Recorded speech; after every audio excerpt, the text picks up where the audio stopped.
பொழுதுல நம்ம உற்சாகமா எழுந்திருக்கிறதுக்கும் வித்தியாசம் இருக்கு இல்லைங்களா? அப்ப நம்ம காலை பொழுதுல உற்சாகமா எழுந்திருக்கிறதுக்கும் நம்மளுடைய உடம்பு ஆரோக்கியமா இருக்கிறதுக்கும் நம்ம என்ன பண்ணணும் அப்படிங்கறத பார்க்க போறோம். இந்த ரசம் குறையறதுனால நம்ம உடம்பு பாத்தீங்கன்னா நிறைய குழந்தைகள் ஒண்ணு தின்னா இருப்பாங்க, இல்லைன்னா ரொம்ப ஸ்டவுட்டா ஒபீஸ்டா இருப்பாங்க, ரொம்ப உடம்பா இருப்பாங்க. இது எல்லாமே இதுதான் காரணம். இந்த ரசம் சரியா நம்ம உடம்புல உற்பத்தியானா நம்ம எப்படி இருப்போம்னா நல்ல உற்சாகமா ஆரோக்கியமா இருப்போம். இந்த ரசம் சரியா உற்பத்தி ஆகிறதுக்கு நம்ம என்ன பண்ணணும்? சரியான அளவுல நல்ல சத்தான உணவு சாப்பிடணும். உணவை கவனிச்சு சாப்பிடணும். கான்சியஸா ஜுடிசியஸா சாப்பிடணும். சாதத்தை தட்டுல போட்டுட்டு அப்படியே எங்காவது மொபைல் போன் பாக்குறது, லேப்டாப் பாக்குறது, யாராவது பேசுறது, அந்த சாதத்தை 1 மணி நேரம் வச்சு சாப்பிடுறது. காலத்துல சாப்பிடணும். 15 நிமிஷம்னா 15 நிமிஷத்துல நம்மளுடைய உணவு சாப்பிட்டு முடிச்சிடணும். அதே 1 மணி நேரம் எல்லாம் சாப்பிடக்கூடாது. அப்ப சரியா கான்சியஸோட சரியான நேரத்துல குவாலிட்டியா நல்ல குவான்டிட்டியான நல்ல உணவு சாப்பிடும் போது நம்ம உடம்புல நல்ல ரசம் கிடைக்கும். இது அக்கார்டிங் டு ஆயுர்வேதா. நம்ம மாடர்ன் சயின்ஸ் படி பார்த்தோம்னா நம்மளுக்கு விட்டமின் B12 கம்மியாச்சுன்னா நம்ம இப்படித்தான் இருப்போம். ரொம்ப டயர்டா இருக்கும், சோர்ந்து ஃபெட்டிக், அப்படியே நம்மளால எதுவுமே செய்ய முடியாது. ஒரு உற்சாகமா இருந்தோம்னா எழுந்தோம்னா வேகமா கிடுகிடுன்னு ஓடுவோம், இல்ல வேகமா என்ன வேலை செய்யலாம்னு தோணும். இப்ப எத்தனை பேர்த்துக்கு நம்மளுக்கு எந்த வேலை செய்யலாம்னு தோணுது? எல்லாருக்கும் வேலை இல்லாம வேலை செய்யாம அப்படியே உட்கார்ந்துக்கலான்னு தான் தோணுது. அதுக்கு காரணம் ரசக்ஷயம், விட்டமின் B12 டிஃபிஷியன்சி. சோ இந்த விட்டமின் B12 டிஃபிஷியன்சியும் ரசக்ஷயத்தினுடைய குணமும் ஒரே மாதிரி சிமிலரா இருக்கிறதுனால நம்ம என்ன மாதிரியான உணவுகள் சாப்பிட்டா நம்மளுடைய பேசிக் ஹெல்த் எப்படி இம்ப்ரூவ் ஆகும் அப்படிங்கறத தான் நம்ம இப்ப பார்க்க போறோம். நம்ம அன்றாட வாழ்க்கையில பால் ரொம்ப முக்கியமான வஸ்து. பால் சாப்பிட்றதுனால நம்மளுடைய தேவையான எல்லா போஷாக்கும் கிடைக்கும். பால் எப்படின்னா ஓஜஸ், அப்படியே இமீடியட்டா நம்ம உடம்புல ஓஜஸா மாறும். நம்ம உடம்புல ரசதாத்து கரெக்டா இருக்கணும், அது குறையாம இருக்கணும் அப்படின்னா நம்ம என்ன பண்ணணும் அப்படின்னு பார்க்க போறோம். நம்ம உடம்புல ரசதாத்து நல்லா இருக்கணும்னா நம்ம நல்ல சத்துள்ள ஜீரணத்துக்கு எளிமையான ஆகாரங்கள் எல்லாம் நம்ம சாப்பிடணும். கீரைகள், காய்கறிகள் எல்லாமே நல்லா சாப்பிடணும்.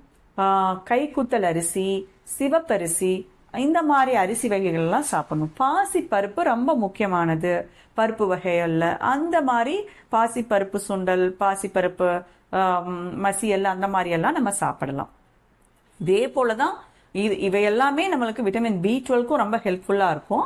நம்ம B12வும் சைமல்டேனியஸ்லி இதெல்லாம் நம்ம சாப்பிடும்போது இன்க்ரீஸ் ஆகும். முக்கியமா கேரட், பீட்ரூட், கீரைகள் இதெல்லாம் சாப்பிடும்போது நல்லா இன்க்ரீஸ் ஆகும். முதன்மையானது பால்.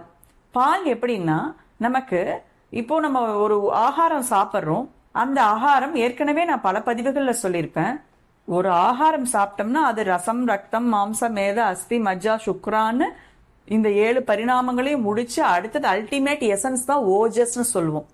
அப்படி கிடைக்கக்கூடிய அந்த ஓஜஸ்ல என்ன குணம் இருக்கோ அந்த குணம் பாலுக்கு உண்டு. அதனால பால் சாப்பிட்டா இவ்வளோ ப்ராசஸ் நடந்து நம்மளுக்கு கிடைக்கக்கூடிய சக்தி நம்மளுக்கு இந்த பால்ல கிடைச்சிரும். சோ நம்ம நல்ல பால் சாப்பிடணும். இப்ப நம்மளுக்கு நல்ல பால் எப்படி கிடைக்குதுன்னு தெரியல. முடிஞ்ச அளவுக்கு பசும்பால் உங்களுக்கு பக்கத்துல அருகாமையில இருக்கக்கூடிய பகுதிகளில் எங்க பசும்பால் கிடைக்குதோ நீங்க அந்த பால் சாப்பிட்றது ரொம்ப நல்லது.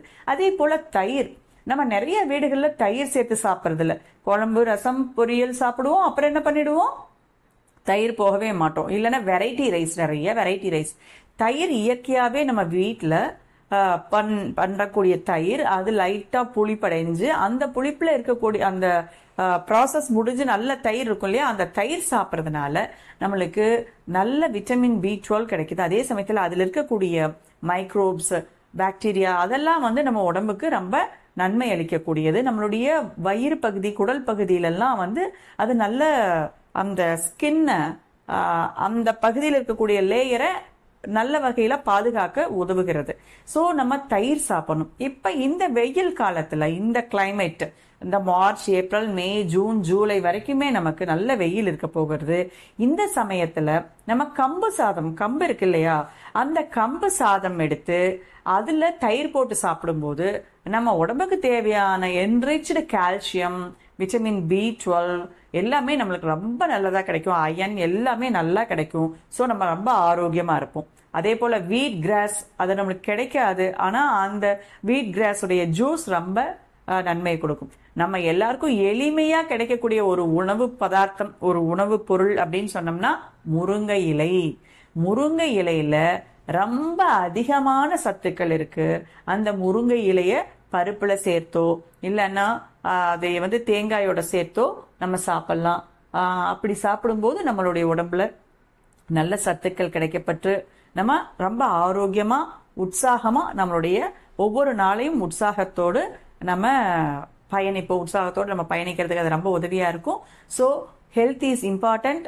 நோயற்ற வாழ்வே குறைவற்ற செல்வம். அதனால நம்ம ஆரோக்கியமா இருக்கிறதுக்கு என்னென்ன பண்ணணுமோ அதை முதன்மையா பண்ணிடணும்.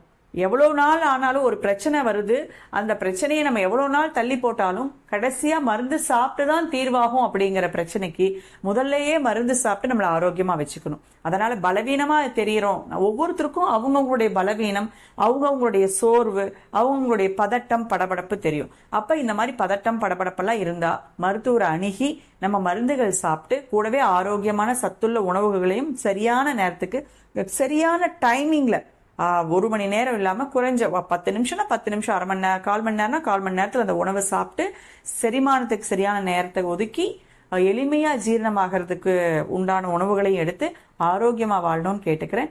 நம்ம ஆரோக்கியமா இருப்பதனால் நமது தேசம் ஆரோக்கியமாக இருக்கும். வந்தே மாதரம்.